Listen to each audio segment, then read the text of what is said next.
Assalamualaikum warahmatullahi wabarakatuh. Hari ini kita akan membincangkan subtopik yang kedua ya dekat di dalam bab 7 iaitu 72 warisan Kesultanan Melayu Melaka di Pahang, Perak, Terengganu dan Selangor. Buku Konka muka surat 73 hingga 76.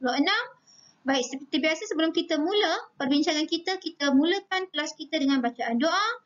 Bismillahirrahmanirrahim. Alhamdulillahirabbil alamin. Wassalatu wassalamu ala asyrafil anbiya'i wal mursalin wa ala alihi wa sahbihi ajma'in. Allahumma aftah alaina hikmataka wansyur alaina min hazaini rahmatika ya arhamar rahimin. Rabbi shrah li sadri wa yassir li amri wahlul 'uqdatam min lisani yafqahu qawli. Rabbi zidni ilma warzuqni fahma. Sallallahu ala sayyidina Muhammad wa ala alihi wa sahbihi wasallam. Walhamdulillahirabbil alamin. Baik, jika buku Konka tidak ada bersama awak, sila ambil sekarang ya buku Konka, buku teks dan juga pen merah ya untuk kita menyimak jawapan. Baik, kita akan bincangkan soalan yang pertama. Buku Konka anda muka surat 73 73 buku Konka. Baik, rujukannya ialah buku teks muka surat 114 115. Baik. Lihat soalan. Okey, lihat kepada soalan. Nyatakan nama lipatan. Okey. So, soalan ni dia tanya nama lipatan. Okey, nama lipatan Tengkolok Diraja. Baik, saya dah tengok jawapan awak. Awak hantar kepada saya. Masalah yang saya tengok ialah kenapa jawapan awak salah walaupun soalan ini sangat mudah ialah kerana awak tak baca soalan. Okey? Soalan mudah.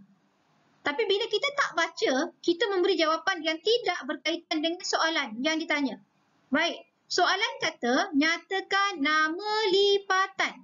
Okay, nama lipatan Tengkolok Diraja.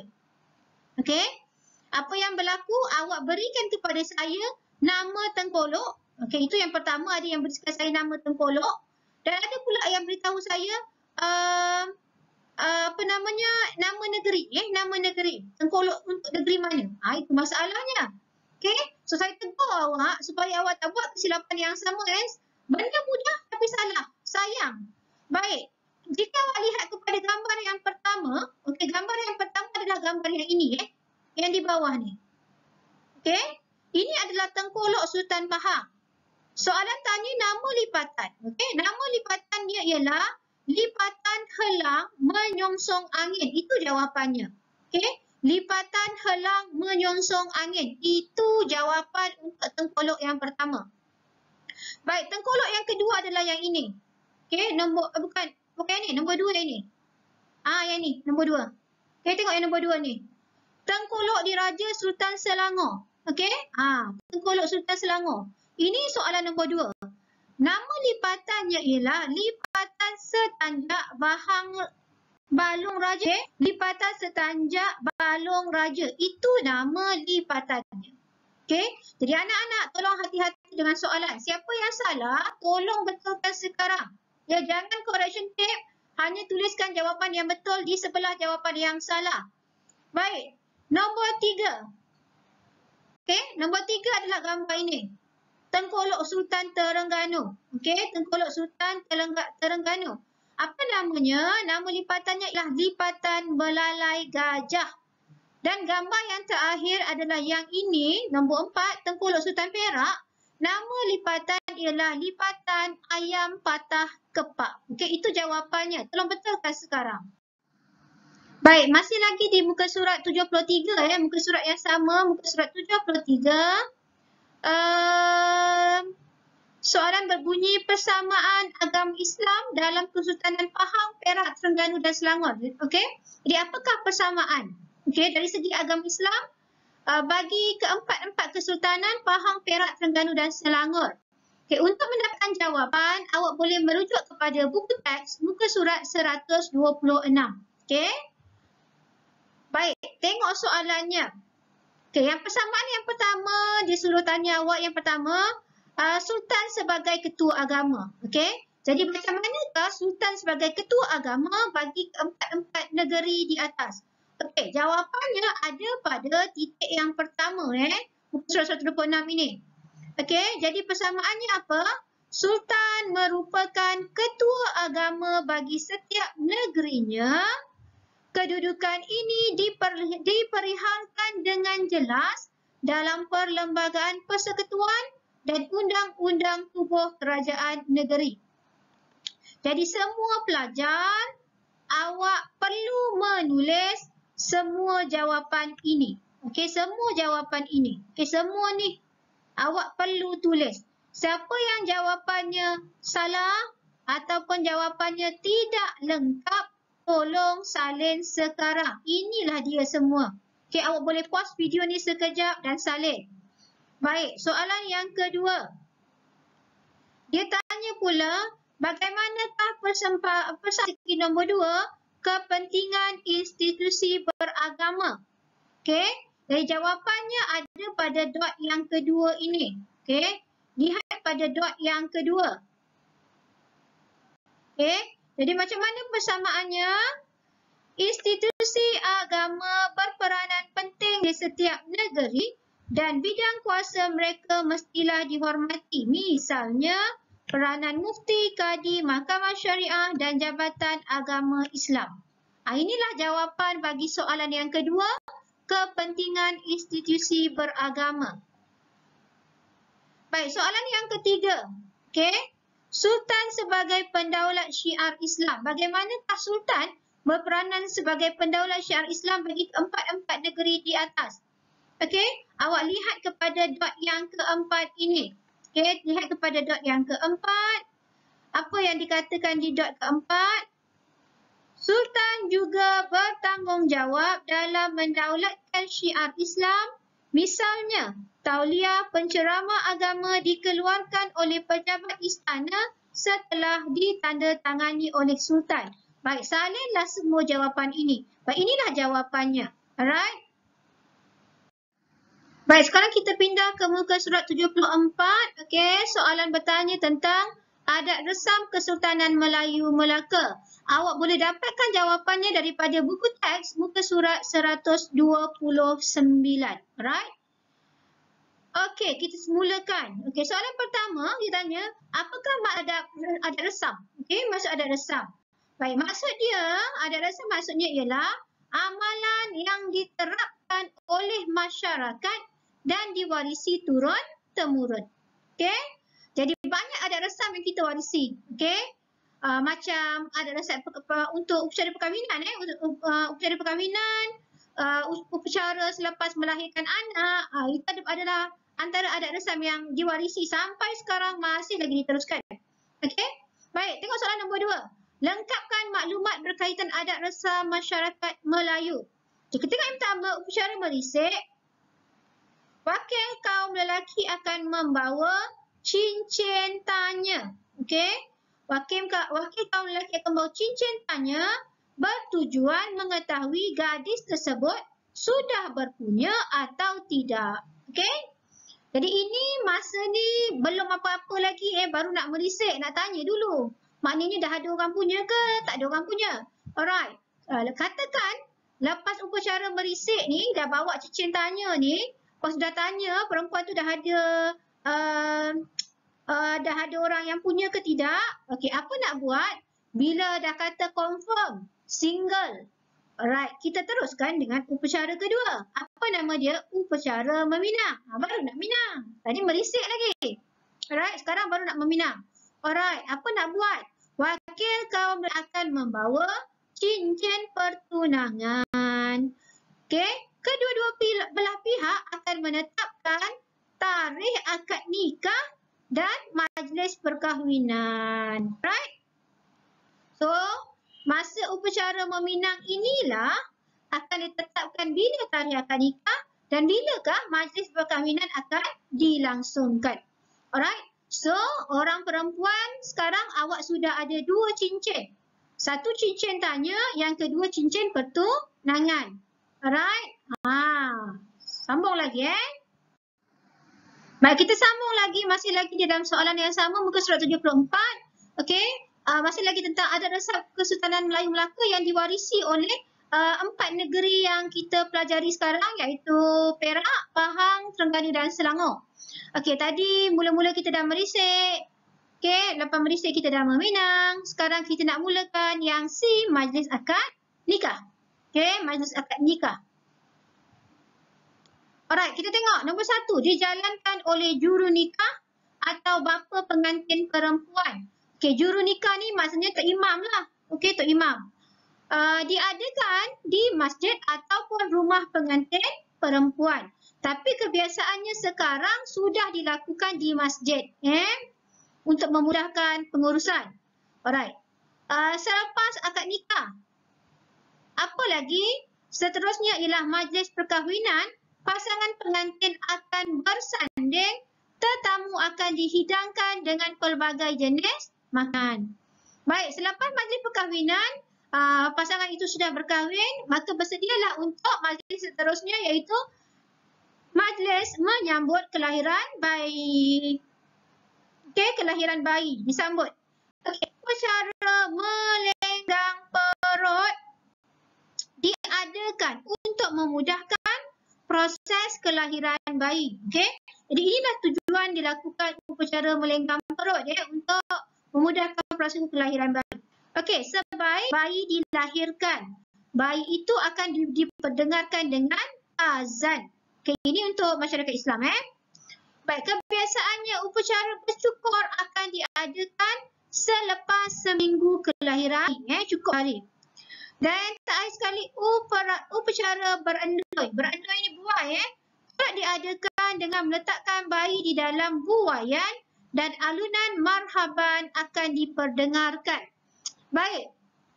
Jadi untuk majlis perkahwinan masyarakat Melayu, kalau betul-betul kalau family itu, keluarga itu betul-betul ikut adat, seorang perempuan sekurang-kurangnya selepas majlis perkahwinan, dia akan ada 3 cincin. Okey, mesti 3 cincin. Yang pertama daripada merisik tadi, majlis merisik. Yang kedua bila meminang, okey sebab meminang dapat cincin tunang. Okey, merisik tadi cincin tanda. Kemudian meminang dapat cincin pertunangan. Kemudian majlis akad nikah, biasanya pengantin perempuan akan dapat lagi cincin. Ada setengah orang tukarkan dengan rantai, ada orang kasih gelang tangan, macam itulah.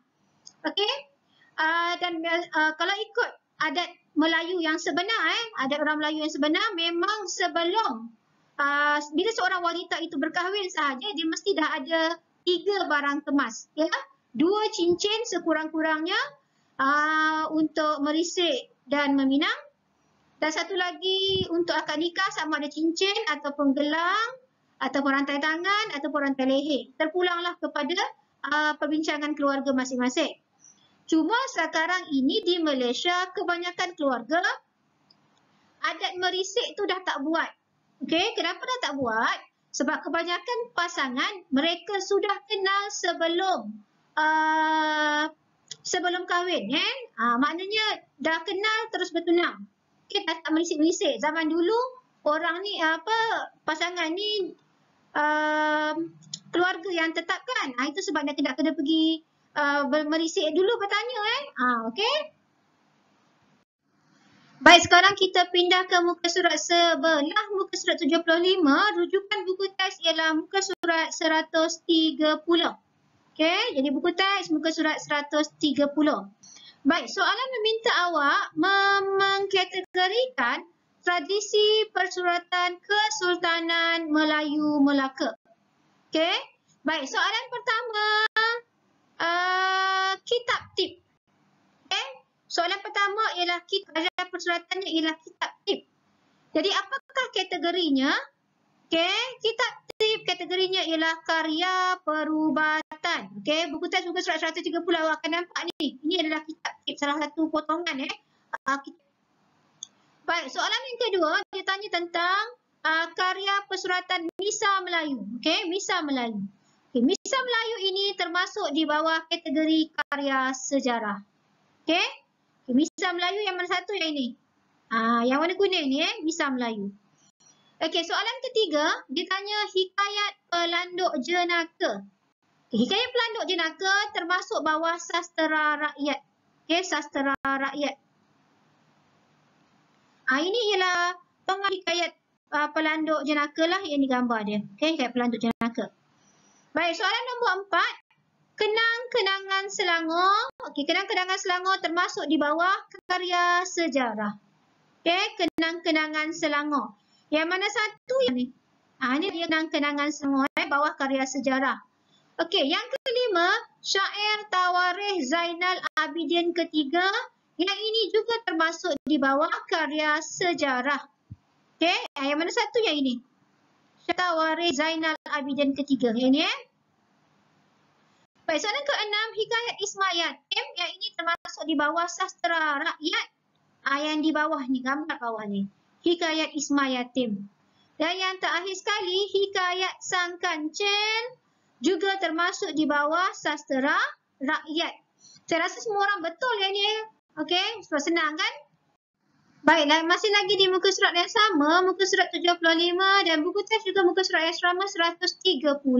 Soalan meminta awak menyatakan nama pengarang dan kandungan. Okey, nama pengarang dan kandungan yang terdapat di dalam karya-karya sejarah yang diberikan. Okey, yang pertama soalan bertanya tentang Misa Melayu. Okey.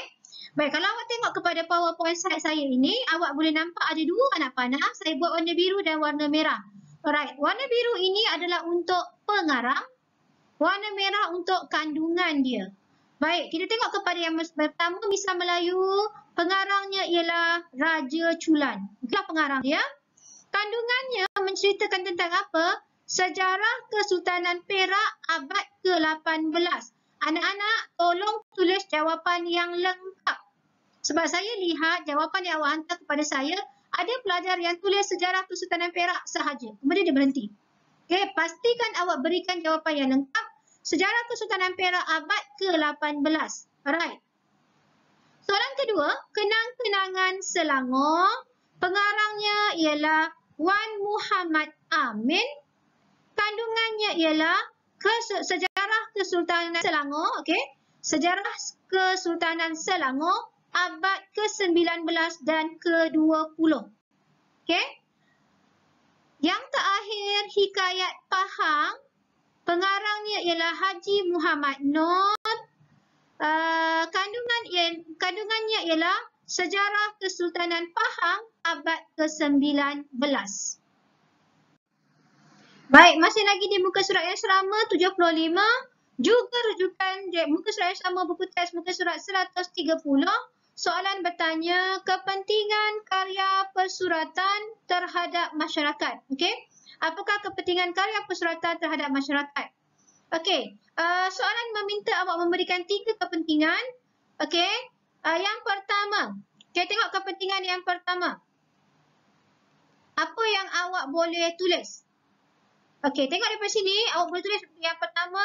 Berkembangnya pengetahuan masyarakat. Ini yang pertama. Kenapa karya persuratan penting?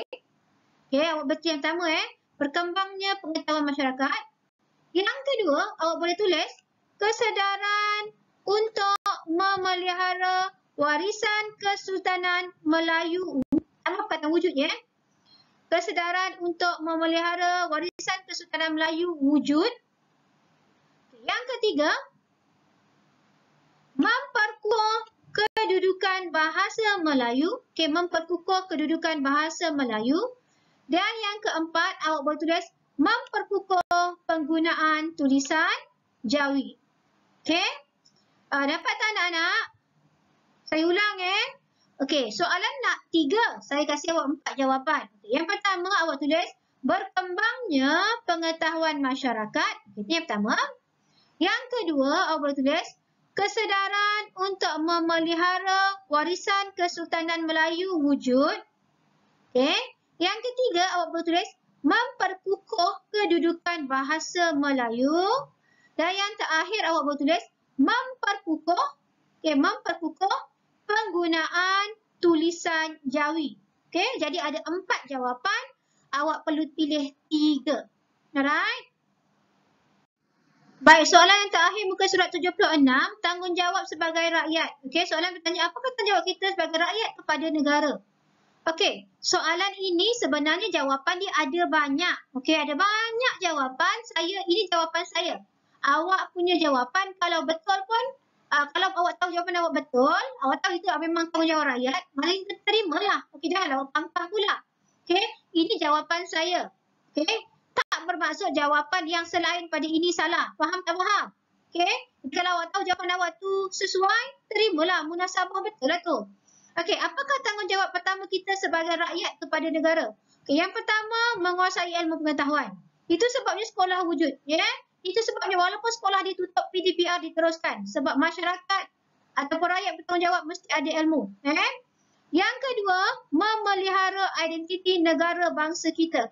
Di setiap negara, setiap bangsa mesti ada identiti masing-masing. Yang ketiga, sanggup berkorban demi negara. Yang keempat, mentaati raja dan pemimpin. Selagi mana raja dan pemimpin itu tidak melakukan kezaliman, kita wajib taat. Yang kelima, berbangga dengan warisan negara. Jadi kita bangga dengan warisan negara kita. Okey, contohnya pakaian kebangsaan. Kita mesti bangga dengan pakaian kebangsaan kita. Kita ada pelbagai pakaian kebangsaan mengikut kaum. Kemudian memperkukuhkan jati diri bangsa. Apa-apa jawapan yang munasabah, yang sesuai, diterima. Baik, soalan terakhir, apakah tanggungjawab pemimpin pula kepada negara? Jadi setiap orang ada tanggungjawab, rakyat ada tanggungjawab, pemimpin pun ada tanggungjawab. Okey, yang pertama, bijaksana dalam menyelesaikan masalah. Seorang pemimpin mestilah bijaksana. Okey, mesti menyelesaikan masalah secara bijaksana dan tidak memudaratkan rakyat dan di bawah kepimpinannya. Okey, yang kedua, kreatif dan kritis. Okey, kreatif dalam menyelesaikan pelbagai pengurusan negara. Yang ketiga, menjaga dan melindungi kebajikan rakyat. Ini wajib dibuat ya.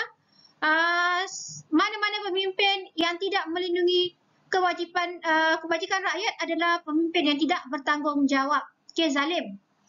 Okey, yang keempat, memastikan kesejahteraan dan kemakmuran rakyat. Ini pun sama, pemimpin yang baik wajib memastikan rakyat hidup aman, sejahtera, makmur di bawah pentadbirannya. Jika rakyat kucar-kacir, maknanya pemimpin itu tidak bertanggungjawab. Okey? Kemudian, bersedia menerima sebarang perubahan. Apa-apa perubahan yang berlaku di dalam dunia perlu diperkenalkan kepada rakyat. Okey? Supaya kita tidak ketinggalan. Yang terakhir, dalam setiap tindakan. Maknanya setiap tindakan itu perlulah adil. Apa-apa hukuman yang dijatuhkan kepada rakyat dan pemimpin mestilah setara. Tidak boleh rakyat dihukum keras, tapi pemimpin dibiar bebas jika melakukan kesalahan. Itu tidak boleh berlaku. Baik, dengan ini kita sudah menghabiskan bab 7. Bab 7. Tolong hantar ya semua jawapan yang telah dibetulkan kepada saya. Okey, ambil gambar dan hantar. Itu bukti kehadiran. Baik, terima kasih semua. Kita akhiri kelas kita dengan bacaan doa. Bismillahirrahmanirrahim. Wal 'asri innal insana lafi khusr illa allazina amanu wa 'amilus solihati wa tawasaw bil haqq wa tawasaw bis sabr. Amin ya rabbal alamin. Assalamualaikum warahmatullahi wabarakatuh.